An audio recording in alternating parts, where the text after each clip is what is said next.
All right. Hey, let's get rolling. So first of all, I want to thank everyone very much for joining me tonight.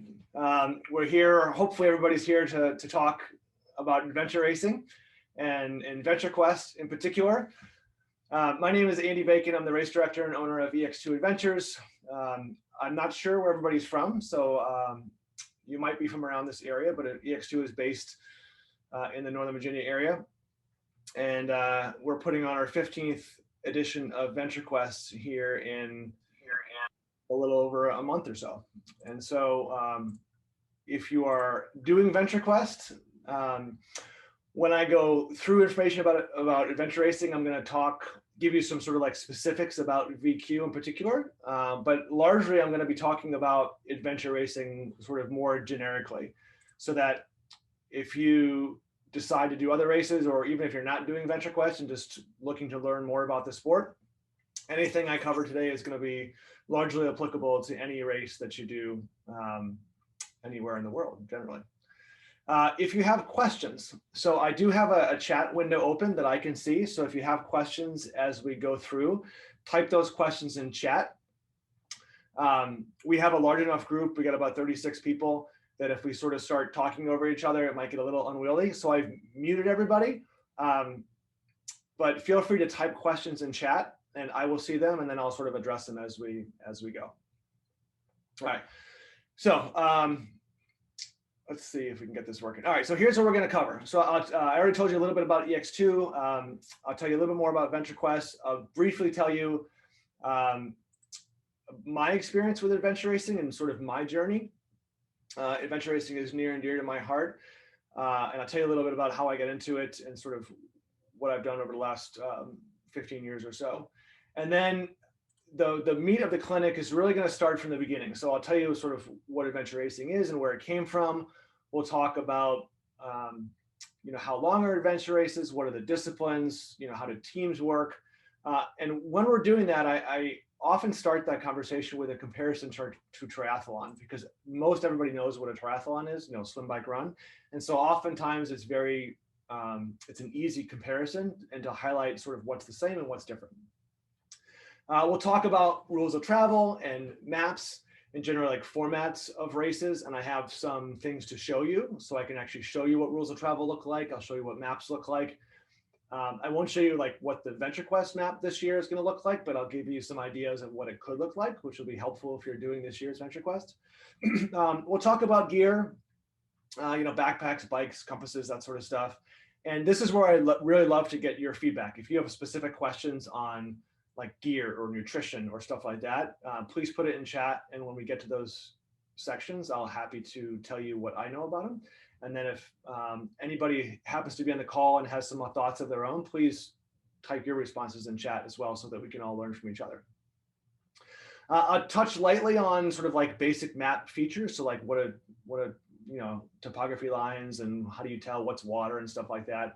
I'll do more of that at my next clinic, which is going to be in person in a couple of weeks. So if you are sort of in the DC area and you're around, I think it's like the 29th of August, it's a Sunday morning, I'm going to do it at Venture Quest. I'll actually bring some physical maps with me and go a little bit deeper into sort of some map study stuff. I'll tell you how to like orient a map and stuff like that, but it's really hard to kind of do that sort of thing like over a computer.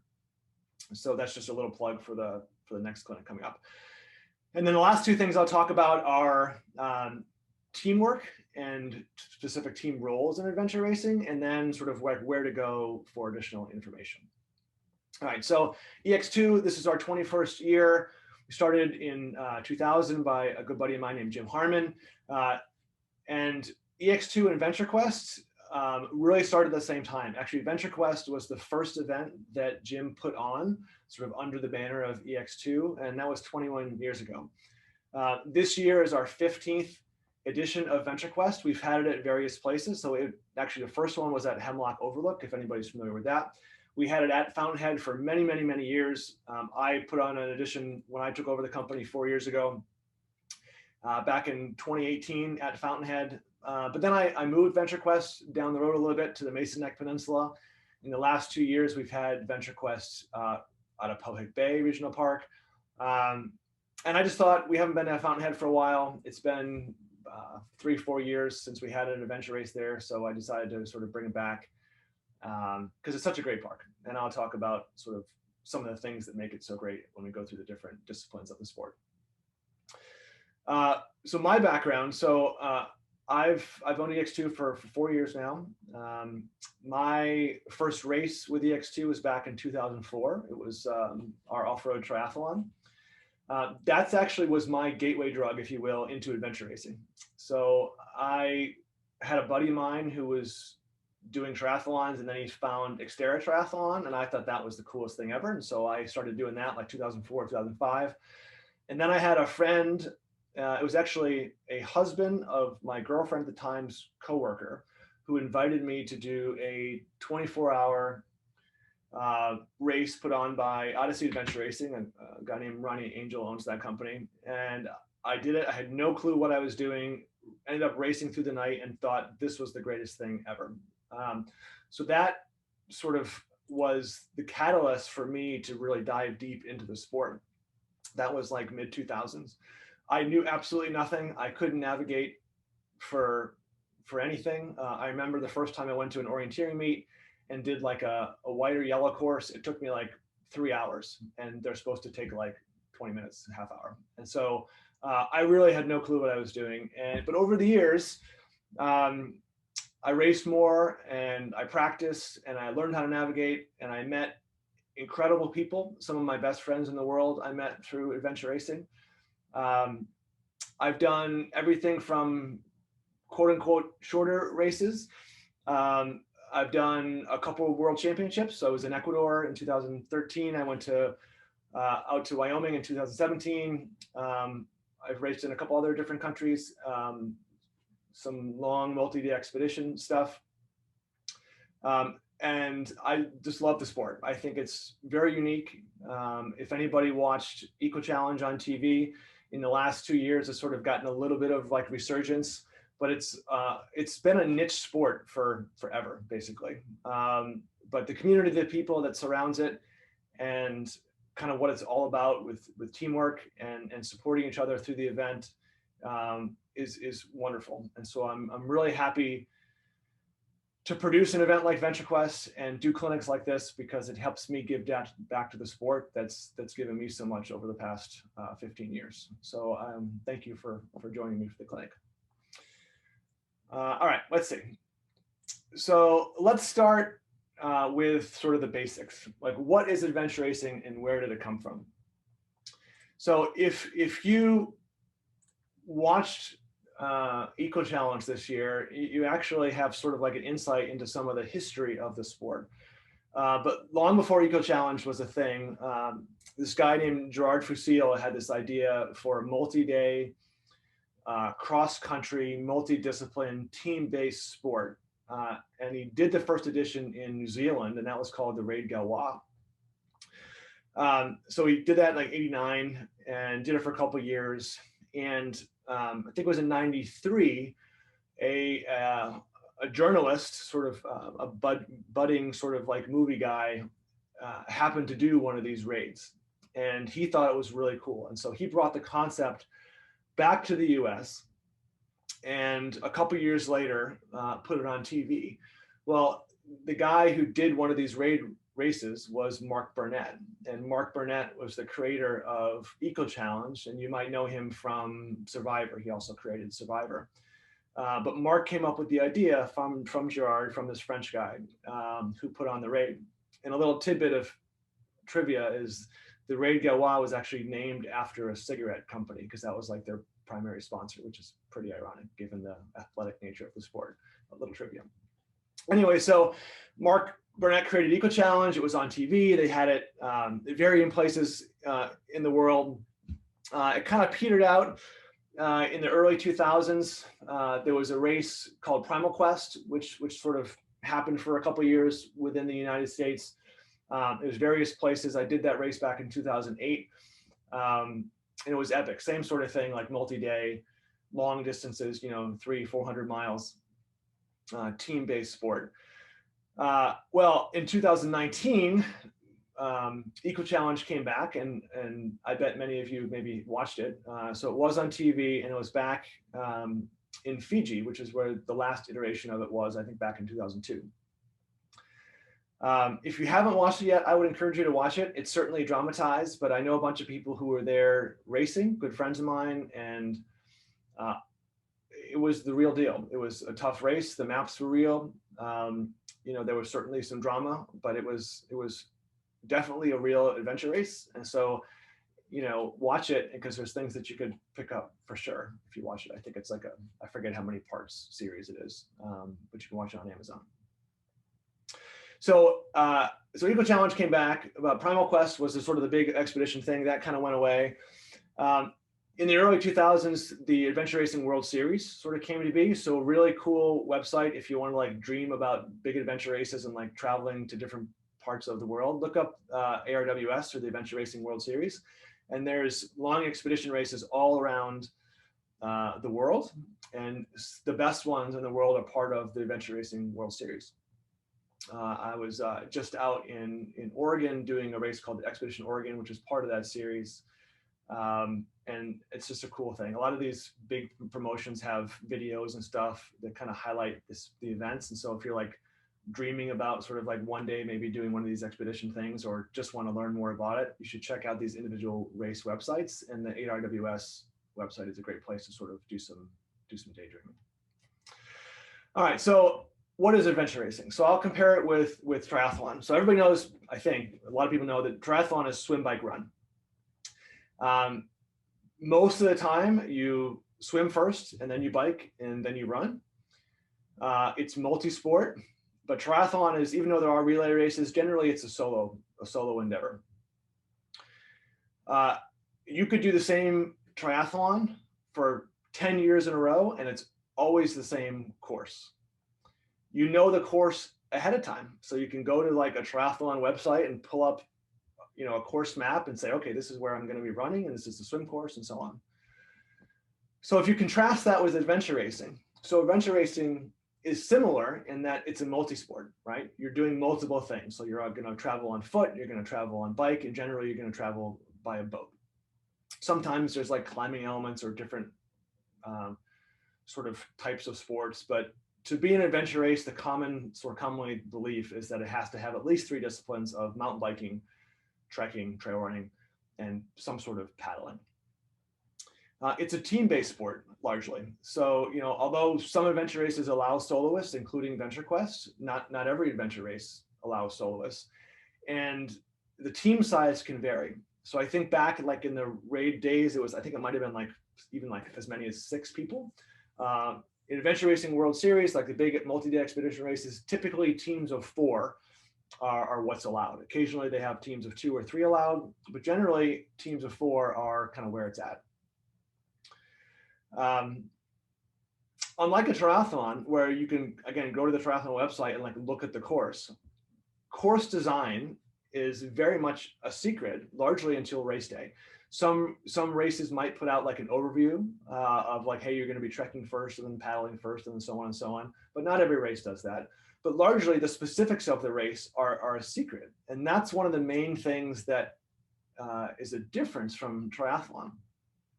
I will say it's also one of the things that can be most unnerving to people who are new to the sport.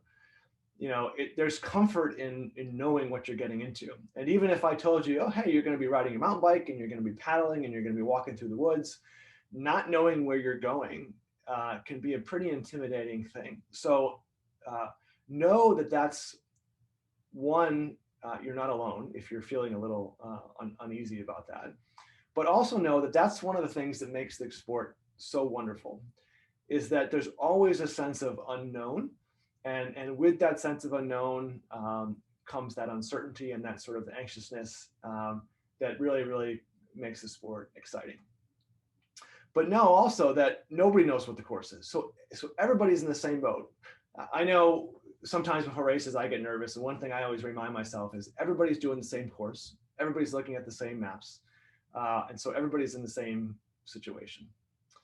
So those are some reasons, so sort of some areas where adventure racing is similar to triathlon, sort of it's multi-sport, multidisciplinary, but it's different in that the course is unknown. It's largely team-based. And also one thing to note is that unlike a triathlon, which is pretty much always swim, bike, and run in that order, not always, but most of the time, an adventure race not only varies by race. So like you might have a race, you know, you'd come to Adventure Quest and you might go like bike, paddle, paddle, bike, trek, or something like that. And you go to somebody else's race and you might start on foot, for example, or start on bike.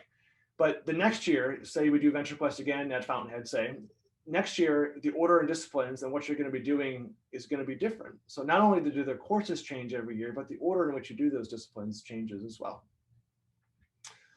If anybody has any questions, sort of like big picture about adventure racing, what it is, let me know.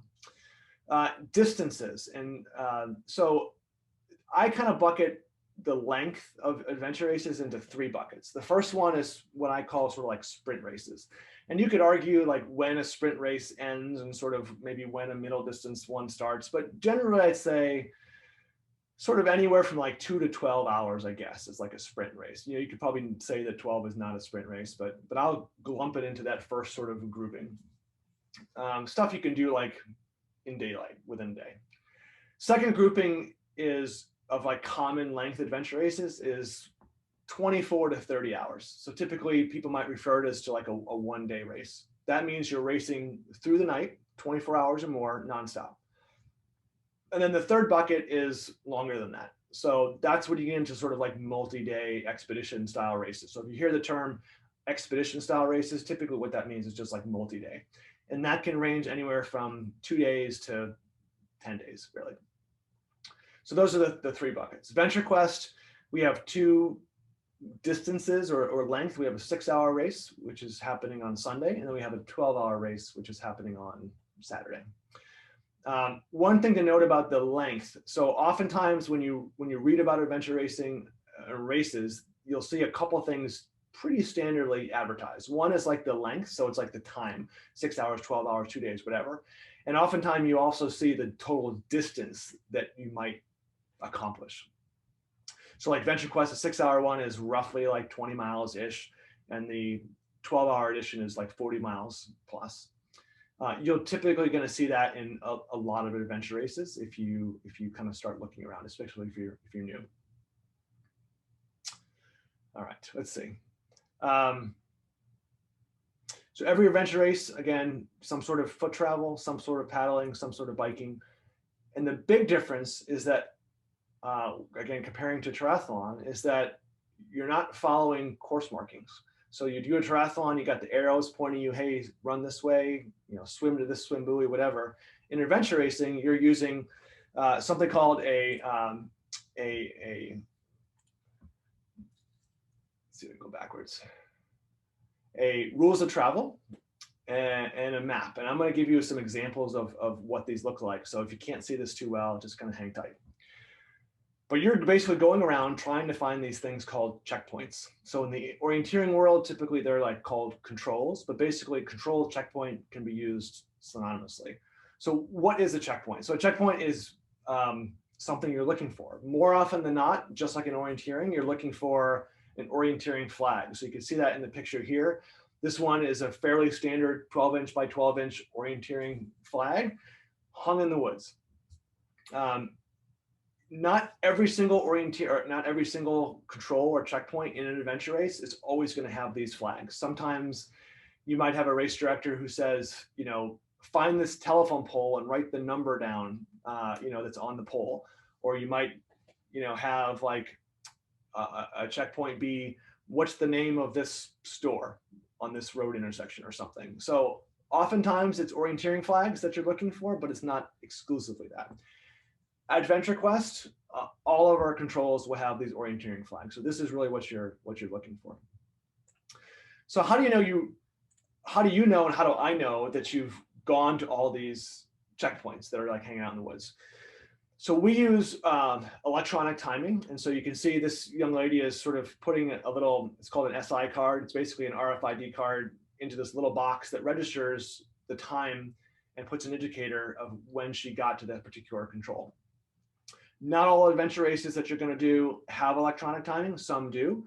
Some use like GPS tracking. So my buddy Mark Harris, who owns Adventure Enablers, he has like this really cool tracking thing that's like, you have like a little satellite tracker and it like geolocates where you are, and that's how they largely score.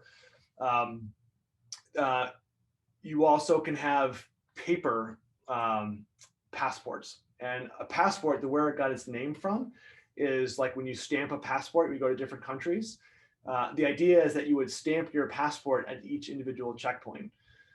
Often, if races aren't using electronic timing, they have these little like pincher things hanging from the control flag, and it has little pins that have a unique pattern, and you punch it in the correct spot on your passport.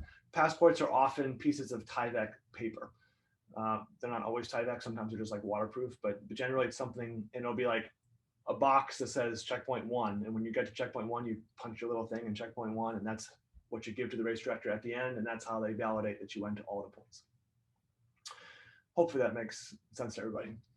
But one important point, especially as you do other races, know that there are variations in how sort of like you keep track of where you're going. Generally, it's going to be e-punching, which is what we do, or it's going to have like physical punches in pieces of Tyvek passports. One of the two is what you're generally going to see.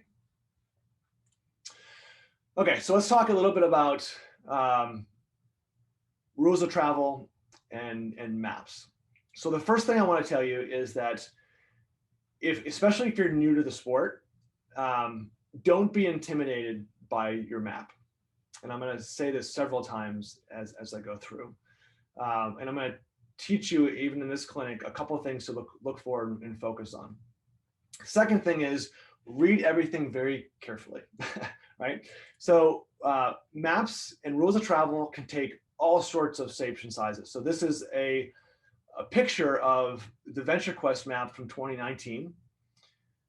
One thing I want to highlight on here before I forget is, I don't know if you can see it on your side, but you can see these little highlighter marks. So this is actually how a team annotated their map on the route they were going to take following going to each checkpoint. So one of the things that navigators or teams do in particular is they annotate their map with certain pieces of information. It might be what the clue is, it might be a route they want to take, it might be something where they don't want to go. And there's lots of techniques to do that. It's a sort of a separate topic on its own.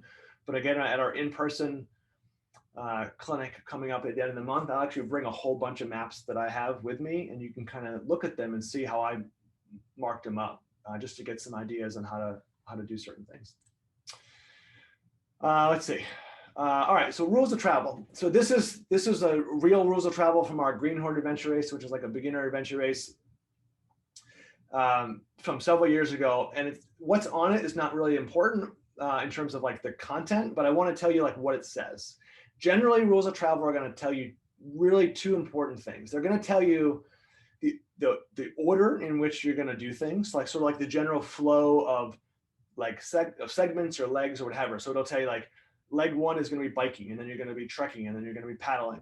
All rules of travel are going to tell you that. They also tell you within a particular leg, more often than not, is what the checkpoints or the controls are, and then oftentimes they have a clue. So for example, this is the leg 1 in this race was the paddle segment, and so you can see P1 is the control or the checkpoint number, and then you see a clue next to it. So this clue is small beach. The clue for P6 was hilltop parentheses large tree. So this is pretty much universal, that you'll have like sort of like these are the legs that you're going to do, and then within each checkpoint there's some sort of clue.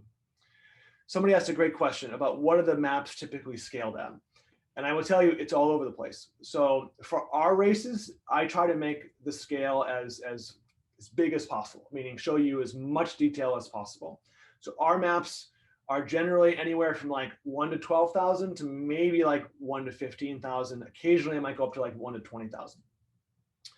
If you do a big expedition like Adventure Racing World Series race, you might have a map that's 1 by 50,000, which means like comparing a 1 by 50,000 map to a 1 by 10,000 map, like a kilometer square in a 1 by 50,000 map might be this big. On a 1 by 10,000 map, it might be like this big. So you can see a lot more detail sort of the lower the scale gets, the lower of that sort of denominator. So like 1 to 10,000 is going to show more detail and be sort of like bigger in your eyes than like a 1 by 50,000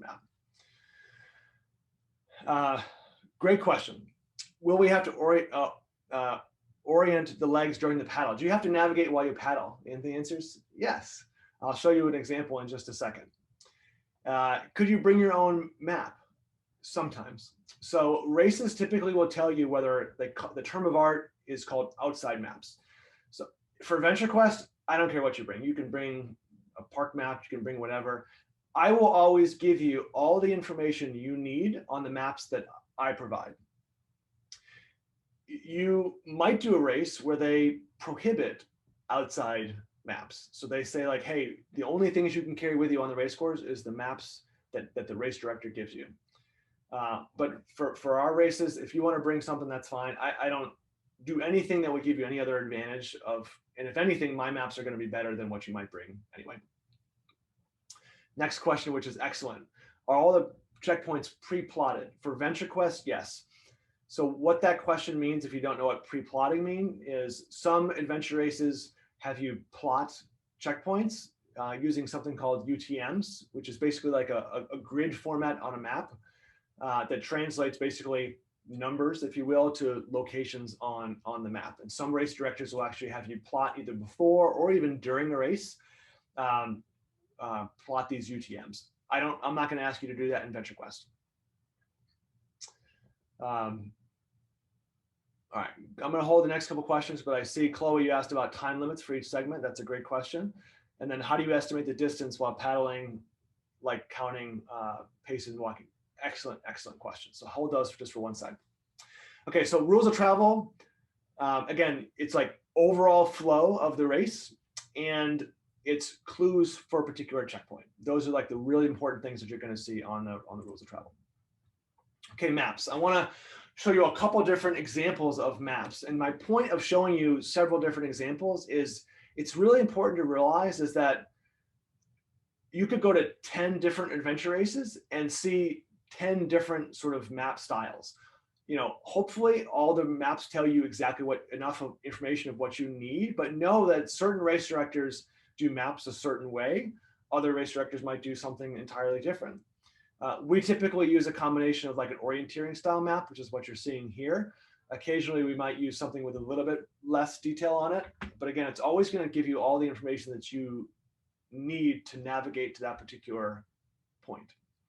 I'm not a fan of maps that you're like wondering where am I, or you know, you're having to guess. Like I'm going to give you all the information you need to navigate to the point using your map. So just know that about how I design courses. So a little bit about what you see on the map. So these little brown lines here, those are topographical lines that basically tell you how steep the terrain is and whether it's going up or down. The best way to learn what those things are, to be honest with you, is look into orienteering. So if you happen to be in the DC area, we have the luxury of having the best in one of the biggest orienteering clubs in the entire country, Quantico Orienteering Club, right here. In the spring, winter, and fall, there's orienteering meets often, all in our area, and that is the best way to learn. Oftentimes the meets have beginner instruction, and learning by doing is absolutely critical when it comes to orienteering. So topographical lines are on there. Again, steepness going up or going down. I will say when you first start, they can be overwhelming and you can be like, I have no idea what I'm looking at. I don't know if I'm going up. I don't know if I'm going down. I don't know if it's steep, whatever. At our in-person clinic coming up, I will dive a little bit deeper into how do you tell whether it's going up or going down, what like a reentrant might look like, how do you tell what's a hilltop and stuff like that. The other things that are useful that you'll see on here is circles. So oftentimes they're red, but not always. These are the checkpoint locations or the control locations. Oftentimes there's a number next to it. So like this is checkpoint T8, this is checkpoint P2. Water's blue. That's a pretty easy one. So this is a lake. These are little creeks. Buildings are typically dark, so they're black in this case. Parking lots are brown on this map, but they don't necessarily have to be brown. And then one thing that really I remember it threw me off when I first started, because like you look at this map and you're like, well, where are the woods? Where are the trees, right? And there's trees all in this park. So it doesn't necessarily, in this map, tell you where all the vegetation is. Sometimes map will tell you where the thicker vegetation is. So this is these dark green or light green areas. But it does often, maps like this do tell you what's open, or like what's like an open field. And that's indicated on this map by the sort of the yellowish orange color. So this one's right here, this is like a big sort of field, if you will. And you know that because it's colored that yellow color. So blue's water, typically yellow orange is sort of like open area, but not always. On some maps, it's actually white. Not to confuse you, but that's sort of the basics of what you might see. All right, another type of map. This is satellite imagery. So at the last 2 venture quests that we've had running out of Pohik Bay, the topographic map for this area was completely worthless. So I used satellite imagery instead. And so you navigate by a satellite image. So somebody asked the question on here about how do you estimate the distance while paddling? So there's a couple different ways to do it. One way is by time. What that requires, though, is to know how fast you're paddling. But time is certainly at least an estimate of how far you've gone. Like, for example, if you know you can paddle 5K an hour, 3 miles an hour, and you paddle for 30 minutes, you can be like, oh, I've probably gone like 1.5 miles, give or take. Oftentimes you can combine a time estimate with what you're seeing around you. So just like when you navigate on foot or on bike, you're looking around and looking at what you're seeing on the map and linking what you see on the map to what you see in real life. There is a concept of, in orienteering and navigating in general, of 2 things. One, always know where you are, which is very important. But then oftentimes it's easiest to navigate to something big or something that you really can't miss. Often that's called like a handrail. So like going to something, following something that's really easy to see. Or it might be helpful to find a backstop. Like, for example, say in paddling, just say I was paddling from P1 to like P7, which is up here. It might be hard to see, but this is like a little peninsula sitting out. I don't necessarily care how far that is, really, because if I go past it, I'm going to run into this big body of land. Like, I can't like blow by it, right? So I don't really care per se how far it is. I can measure it, like, and put a swag on it, but I don't really care. And I'll be able to see this big jut of land, you know, as I'm navigating. Same thing kind of going in here, sort of toward these little creeks. I might, if I'm paddling this way from sort of right to left, I might help know where I am, as if I get to P7, I'll be like, okay, I'm here because I see this big peninsula land. And then as you come around the corner here, you might see this, which is like a big sort of like lily pad area. You'll be able to see that. One piece of advice is look, when you try to use the map to know where you are, don't only look in one direction. And by that, I mean, if you're focused on this only, you might miss something up here that helps you identify where you are. And that's true whether you're paddling on water or on bike or on foot. To address a couple more questions, are there time limits for each segment? In our races, no. Sometimes we have like cutoffs to say like you have to be through a certain leg by this time, or sort of like we move you ahead. That's typically what you're going to see in adventure races. You're going to see sort of like cutoffs points. They're not going to tell you, hey, you only have like 30 minutes in this particular section, or like 3 hours in this particular section. Oftentimes it's going to be, you have to be through this section by a particular time. Next question that Nicholas asked is, can you expect a no declination needed? So maps have our translation of like what you see on the ground to a 2-dimensional sort of map, and compasses use the Earth's magnetic pole. and that magnetic pull changes depending on where you are around the world. So maps have these things called declination, and you can see that in the top right-hand corner here. So the declination here is minus 11 degrees west. I've used a combination of both for VentureQuest. And I would say this year, knowing how to adjust for declination, it's not going to be a big deal. And there's a very, very good chance that the maps will be adjusted for declination. If there's something that's really important for VentureQuest specifically, I will let you know related to declination, but typically it's not going to be an issue. All right. Okay, here's another type of map. So this is a map that I created using a program called CalTopo. If you don't know what CalTopo is and you're into maps, I would highly suggest it. I think it's one of the coolest pieces of software. Like a paid subscription is dirt cheap, and you can do all sorts of cool stuff with it. And you can also use the free version to do really cool stuff as well. So, but this is what you see on this map, right? So you have like a green background. These white areas up here represent sort of like open areas. So like on this map, the open areas were sort of yellowy orange. On this one, they're sort of like white. So it's important to like look at the map and know what the colors mean. Trails in this case are, on this map are red dotted lines. Trails on this map are black dotted lines. So you might see some differences there. All maps are going to have a scale. And so here, this is what the scale is. These lines indicate these are 500 meters apart, and each one of these little boxes is 100 meters. Here's the scale here. Not always you're going to have scales in miles and kilometers. On a map like this, you will, but on an orienteering style map, you generally don't have miles. It's always in metric.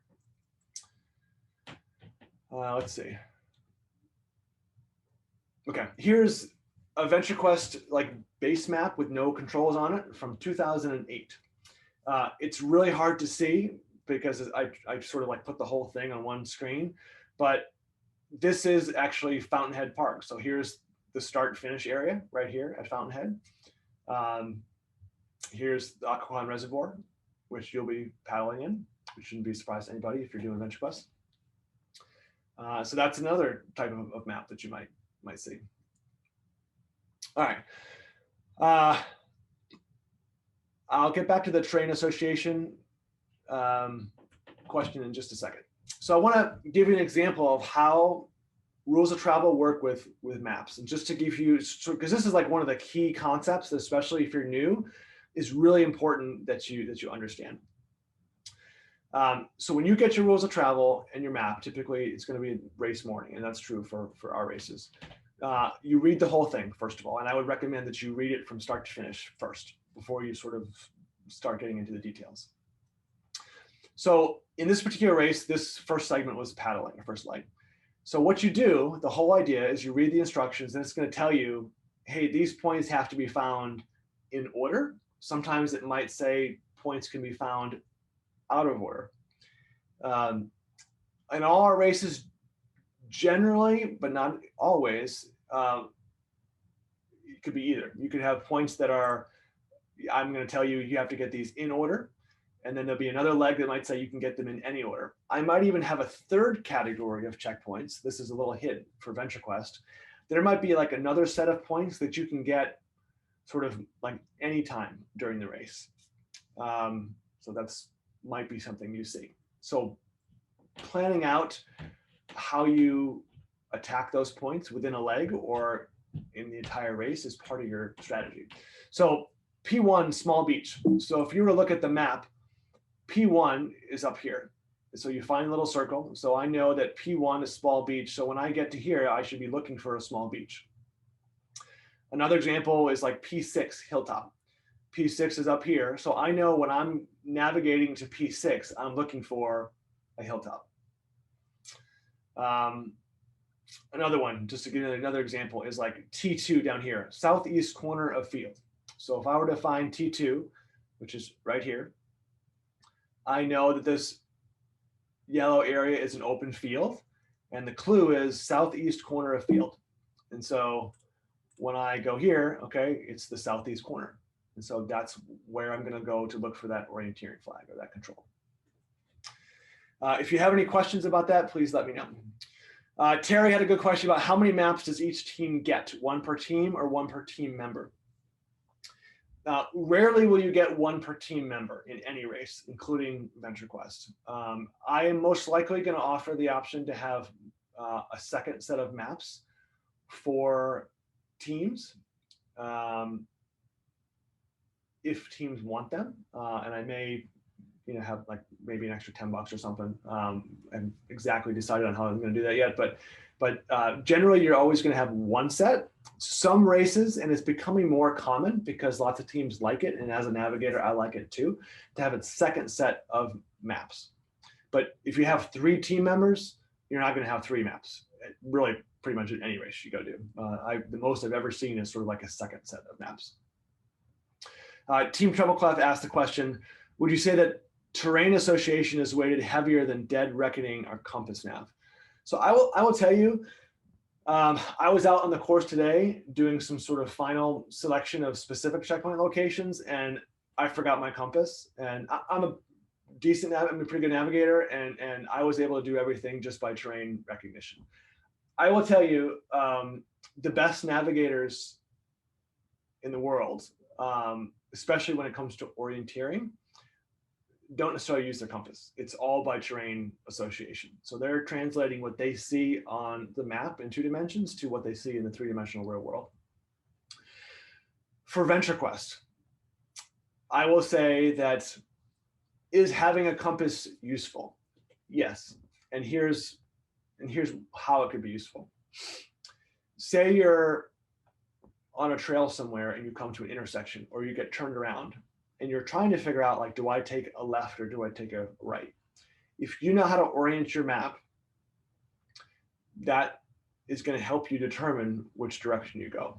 Or even if you're on a trail or you're Dead Reckoning or using whatever, knowing at least which way is north on your map and how to hold the map correctly is a useful skill. And again, I'll give another plug for our in-person thing. I'll teach you how to do that in our clinic. There's YouTube videos and stuff that you can learn as well.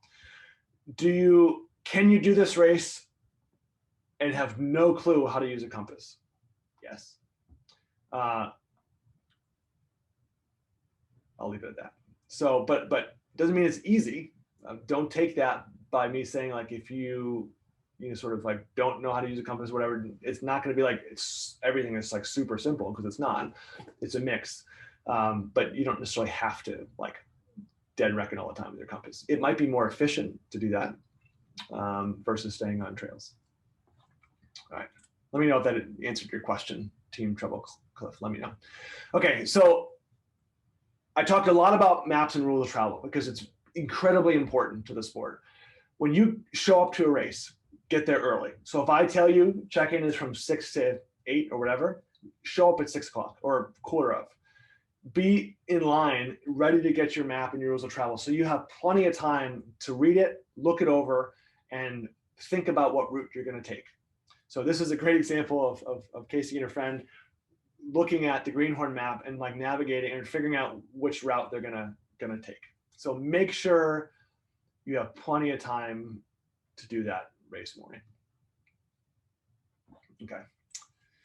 Okay. Disciplines and specific things about paddling and mountain biking, whatever. So lots of times I get questions about, well, I'm a team of 3. What type of boat am I going to paddle in? This is how we do it. So our race is open for soloists, teams of 2 or teams of 3. If you're a soloist, you're going to be in a kayak, which is what you see in the top part of the picture. If you are a team of 2 or 3, you're going to be in a canoe. And this is an exact picture of the type of canoe that you're going to be in.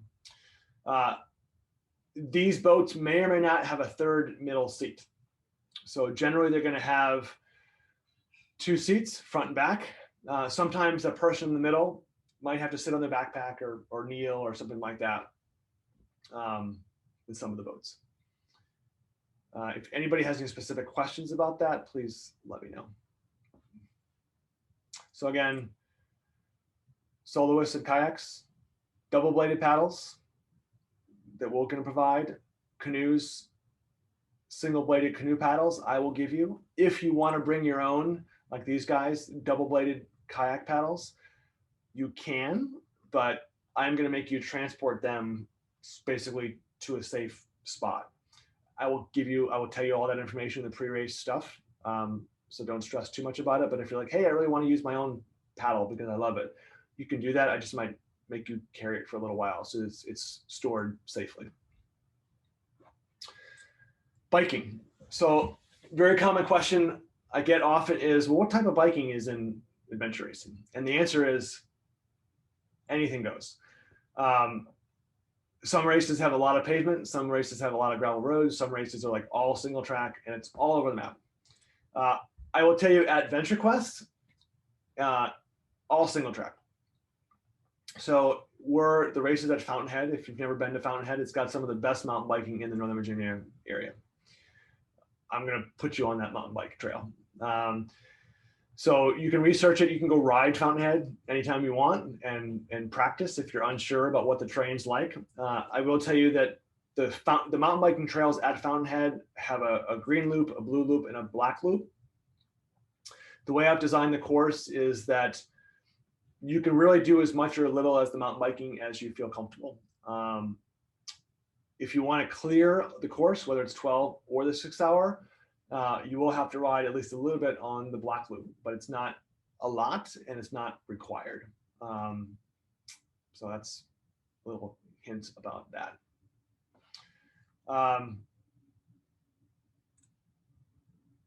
Navigating on a bike. So I bring this up because I get lots of questions about like map boards, especially people who are like sort of like the next level in adventure racing about navigating on a bike and how do you keep track of your map. So they do make things called map boards, and you can see this is an example of one. If you're new to the sport, don't sweat it. Like, don't even worry about it. Just have your map in your backpack or somewhere where you can take it in and out easily. The trick to navigating in general, number one rule, is always know where you are. And so one of the best pieces of advice that I can give to navigating on whether you're paddling on a bike or on foot, is always know where you are. And sometimes you have to slow down to go faster. And by that, I mean, slow down to know where you are and only go as fast as your ability to keep track of where you are on the map. When you're biking, if you've been to Fountainhead, again, it's no surprise, there's sort of directional places that you have to go and it only goes in one direction. There's some cutoff trails that you might want to use. It's another little hint. But generally, I want you to ride your bike. Like, I've done plenty of races where it's a hike a bike and there's some weird type A fun in that, I suppose, but I want you to ride your bike, right? And the mountain biking is super fun. So more often than not, I'm not going to make the points like hidden somewhere or like super challenging when you're on your bike, because I want you to enjoy the mountain biking. You got to know where you are, right? And you still have to might make a route choice, but I want you to have fun and I want you to ride your bike. So just know that about sort of my general MO when it comes to like biking course design. All right, so I want to talk about teamwork and gear, and this is sort of represented by this picture. So first, teamwork. So if you're a soloist, you just have to worry about yourself. But if you have a team of 2 or 3, you have to worry about not only yourself, but also your teammates. In adventure racing, you have to stay within typically 100 feet of each other like the entire race. So it's not a relay. You are with your teammates, for better or for worse, throughout the course of that event. The best teams in the world, I will tell you this, stay very close together the entire race. You are as fast as your slowest teammate. So it is advantageous for teams to take care of each other and take care of their teammates. It's extremely common in adventure racing, especially the longer races you do, for teammates to swap gear and carry other people's stuff. Like, for example, I've had my backpack carried by my teammates more times than I can count. And I've carried people's backpacks more times than I can count in adventure racing. And I don't even think twice about it. and the best teams in the world don't think twice about it. So there is a need to get rid of your ego if you want to be in the sport of adventure racing. And when you need help, you need to ask your team for it, and you need to give up some stuff if you're carrying too much stuff. Now, these races in Venture Quest are you're not really going to be carrying that much stuff, but you'd be amazed that even if you have like a full Camelback bladder that has 2 liters of water in it, and you're really hot, you're tired, if you take that off your back and give it to your teammate, you're going to feel better. So just know that asking for help and accepting help are critically important when it comes to adventure racing. And again, especially as the races get longer. What do you need to carry? So every list has a list of mandatory gear. That's another sort of term of art in adventure racing. Our races, I keep it as simple as possible. Really the most important thing is a phone. I make you carry a phone because we have good self-service everywhere on the course. So why not have a phone with you for safety?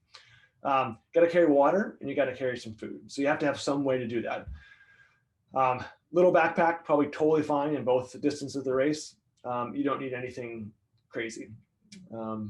Food, this is a topic in itself, but generally, you're only able to process about, 150 to 300 calories an hour. So in terms of how much food you're going to need for like a 6-hour event or a 12-hour event, multiply, 200 by 6, knowing that you might like have breakfast before, so you might not need a full 6 hours worth of food. And again, there's a lot I can go into in that, and I can answer specific questions, but that's just a little bit of a rule of thumb. All right, questions. Do you expect an average team to be able to clear the 12-hour course? Depends what you mean by average. The 12-hour course is physical, and you have to be able to navigate. So if you want to clear everything, not only do you have to be physically trained up, but you have to be able to navigate, or else you're not gonna get everything. But all my courses are, for the most part, every point is optional, which means like part of your race strategy is which points you're going to get and which points you're going to drop. Like you might look at your map and your rules of travel and be like, there's no way we're going to get, like, for example, all these paddling points. But you might decide with your team, hey, I'm going to get this one, this one, and this one. And that's your strategy. Are both courses clearable? Meaning, will a team get all the points? 100%, definitely clearable. Will every single team get all the points?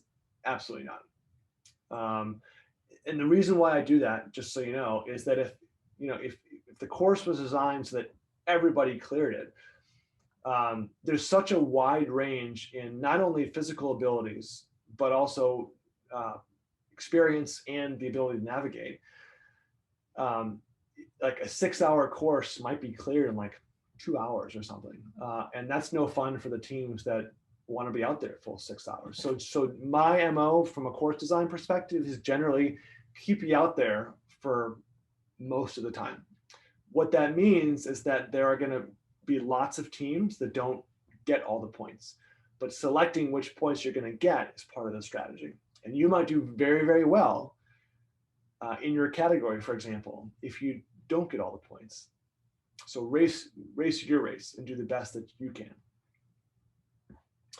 All right, that's a couple other questions. How do you combine 2 individuals that signed up to a team? Just send me an email.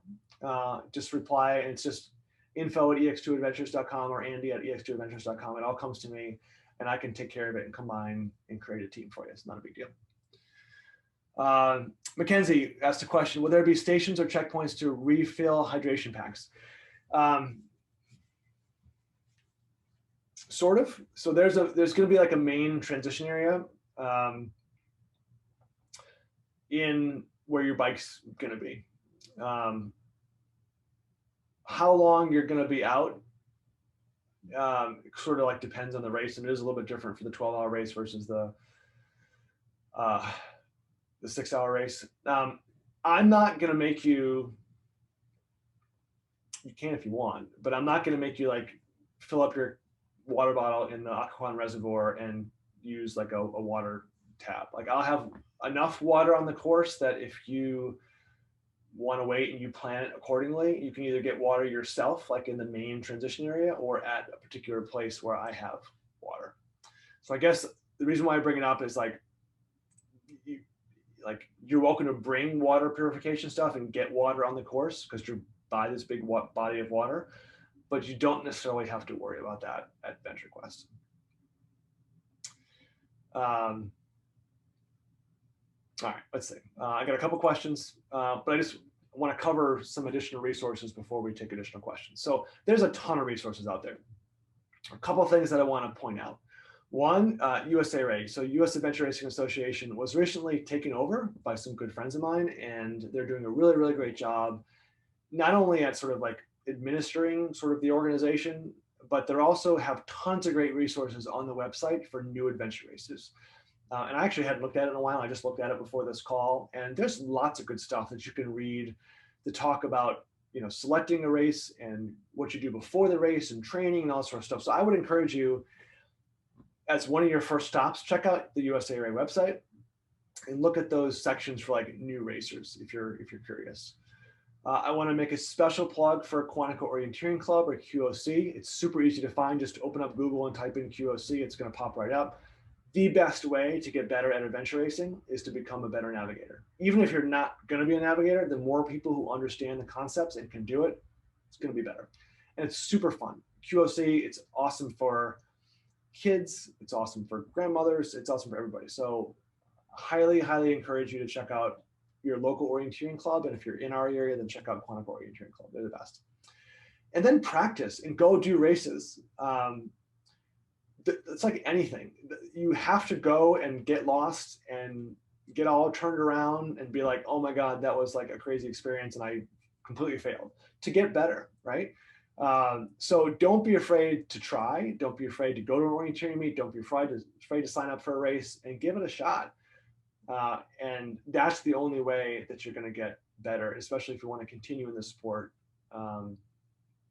is to mess up. So give it a shot. Don't be afraid. All right, another question. Team Treble Cliff said, ditto on the water question. How does the boat to bike transition happen? Do we pre-stage our gear somewhere? Helmets, bikes, shoes, whatever? I can't tell you all that. I will tell you that it's going to be specific to the race you're doing. I'll give you a little hint. You might be dropping your bikes and going off on foot in both courses, both the 6-hour course and the 12-hour course. What that means is that I might have you bike somewhere. You might drop your bike somewhere and then continue on foot. That might happen. And then later on the race, you might come back to your bike and then continue on cycling. So that is a possibility in both the 6-hour and the 12-hour race. I provide all the boat stuff. So that's a paddle, again, single blade canoe paddle if you're in a canoe, or a double bladed kayak paddle, a life jacket or a PFD, and a boat. If you want to bring your own life jacket or your own paddle, you can do that. I just might specifically tell you, okay, you have to like transport it from here to here. And that'll be obvious in the instructions, in the rules of travel on the maps when you get it. Keith had a good question. Do you wear biking shorts the whole race? So what you wear is a great question, and I didn't address it yet. Can you wear bike shorts the entire time? Sure, absolutely, because you can trek in bike shorts, you can paddle in bike shorts. Some people wear triathlon shorts. Triathlon shorts have like a smaller chamois, and they don't hold as much water. Like if you are wearing bike shorts, typically you have that big chamois. If you get them wet or like sit in your boat and it has water in it, it's going to be wet for a while. Not a lot, but it will be. So something with a smaller chamois. Some people wear nothing on their butt, like no chamois, no bike shorts, no triathlon shorts, whatever, and just sort of deal. That's pretty common as well, especially in like the shorter events. Upper body t-shirt, something wicking. So don't wear a cotton t-shirt and jeans to the race. Obviously, but wear something you're gonna be comfortable in. I would say wear the same stuff the entire race. Can you change clothes? Sure. Do you have to, or would I encourage you to? No. I would say find something that you're going to wear when you're cycling, you're paddling, and you're trekking, and wear it the entire race. Even 12 hours in the grand scheme of things is not too long to be wearing the same clothes. That might be a little bit of a weird concept, especially if you're new to the sport. The only thing I would suggest, maybe, and this is personal preference, is bring a dry extra pair of socks. You might like go through a transition area or switching from like foot to bike or whatever, and you're like, oh, I really want to put on some dry socks. Bring an extra pair with you. Socks weigh like nothing. You can even throw them in your backpack if you want and carry it the whole race. It's not going to make a difference in how you do. Does anybody have any questions about food or clothing or anything like that? Let me make sure I didn't miss any of the questions.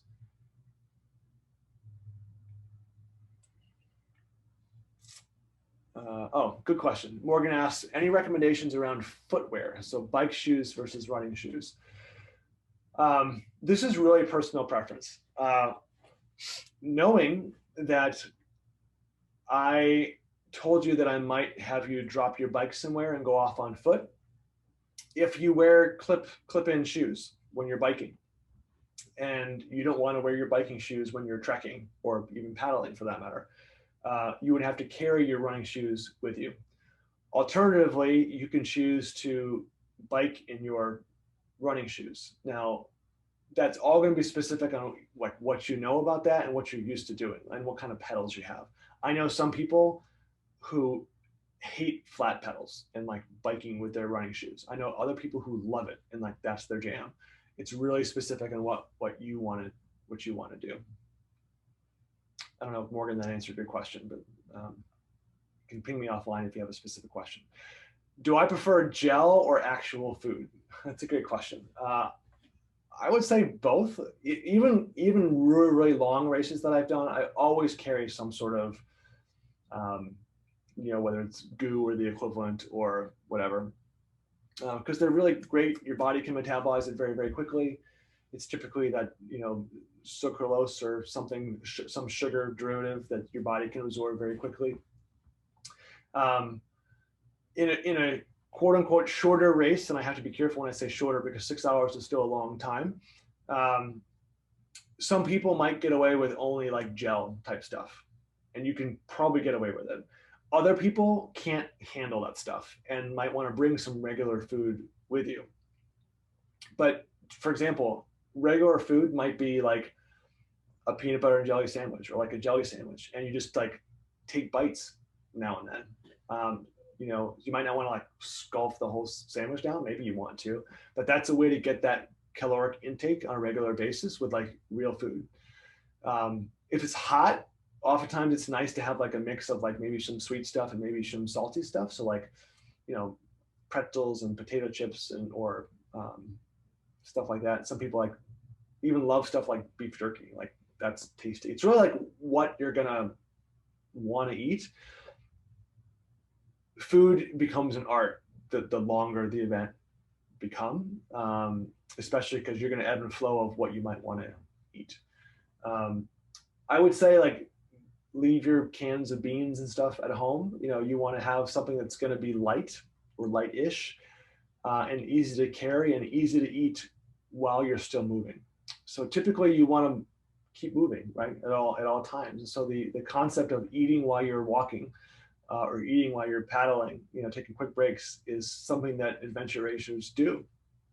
So finding foods that make it easy to do that is something to think about. Granola bars, perfect. Little cracker packs, perfect. You stick them in your backpack, take them out, eat one or two, and keep on moving. I kind of addressed Bradford, sort of like the recommend bars, gels, blocks, or real food. It's all personal preference, man. I tell you, it's all personal preference. I would say the only time it becomes really obvious on what to do is if like you're a person that like can't stomach those gels. Don't force yourself to eat them. I mean, like calorically and like makeup wise, if you have like a jelly sandwich and like one of those gels, you're really not going to notice. Like the average athlete is not going to like, their body is not going to be like, oh, I just had a gel versus I just had a little jelly sandwich, a little square. your body thinks it's basically the same thing, right? The key is to not only know what you're going to eat, but then the volume of what you're going to eat to not turn your stomach, right? I think that's like the volume of what you eat is almost as important as what you're eating as well. So hopefully, Bradford, that answered your question. Any suggestions on rain gear if it's likely to rain on race day? That's going to be weather specific. And by that, I mean really temperature specific.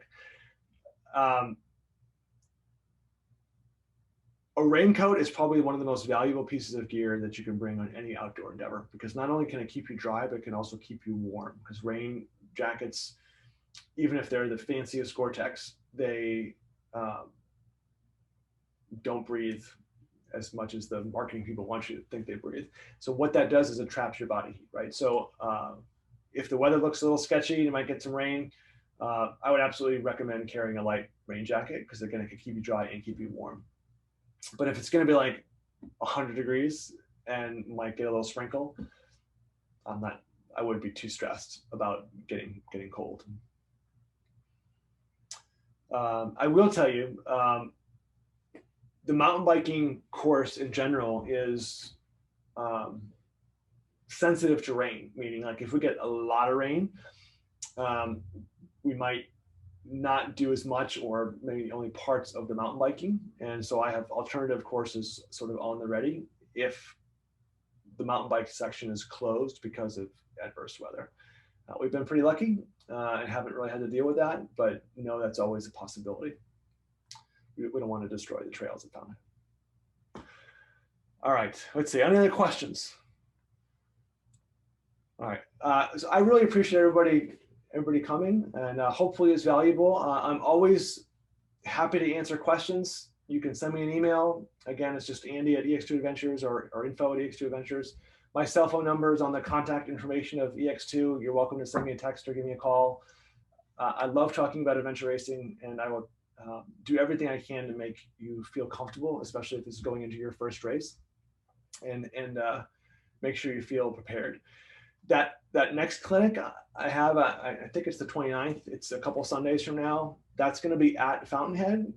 It's free. You can come, and there's at least one really important thing that I'm going to be doing that I can't do through the computer, and that's like show you maps. I'll show you how to orient your map, and we'll actually take a walk in the woods, and I'll show you sort of how to start using those topo lines to know like whether you're going up or going down. Not going to make you an expert, but I'll at least give you some like hands-on practical information that you can use, which could help build some confidence going into the race. So with that, I'll ask one more time, is there any questions? If not, if you haven't signed up for Venture Quest yet, you should. And if you did, I will be sending some information out over the next couple of weeks as we get closer to the race. Have a great rest of the week, and I'm looking forward to seeing everybody at Fountainhead in September. See you, everybody. Thanks for joining me.